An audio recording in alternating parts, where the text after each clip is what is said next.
मेरा एक स्टूडेंट है, सिविल सर्वेंट है, सीनियर लेवल पे है, करीब 40 साल का है। उसने आज तक शादी नहीं की।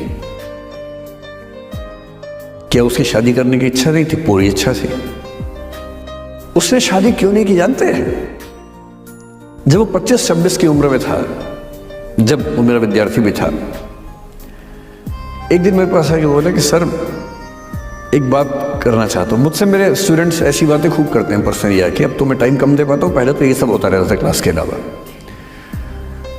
एकदम रोता हुआ है, आंखों में आंसू भरे हुए बहुत सारे।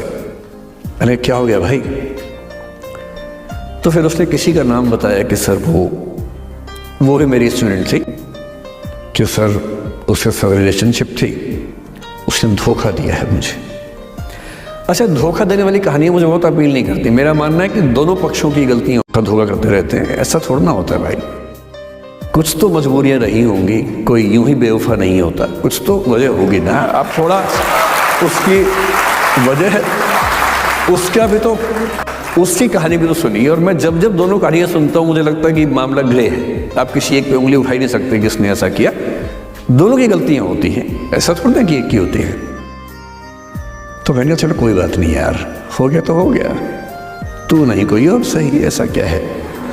वो इतनी बड़ी दुनिया है, 8 अरब की आबादी अब है, उस समय भी 6-7 अरब तो थी। मैंने कहा 3.5 अरब 350 करोड़ में कोई तो होगी तुम्हारे लिए, ऐसा क्या है, कोई और देखेंगे। पर वो थोड़ा ज़्यादा सेंटिमेंटल था उस समय। धीरे धीरे पता नहीं उसके मन में क्या बैठ गया, उसके मन में ये बैठा कि दुनिया की सारी लड़कियां धोखेबाज होती हैं। ऐसे मूर्खों की कमी नहीं है दुनिया में, ऐसे मूर्खों की कमी नहीं है दुनिया में, ऐसे बहुत मूर्ख हैं। एक सैंपल से ये मान लेना कि सब ऐसे होते हैं। और उसके बाद से उसने कम से कम 10 बार कोशिश की, 10 लोगों से मिला, बातचीत की शादी के लिए।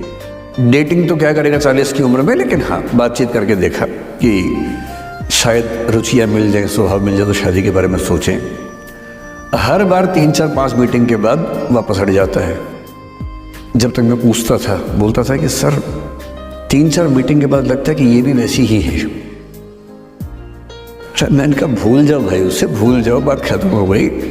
उसके बच्चे घूम रहे हैं आजकल स्कूल में, अब तुम कम से कम शादी तो कर लो।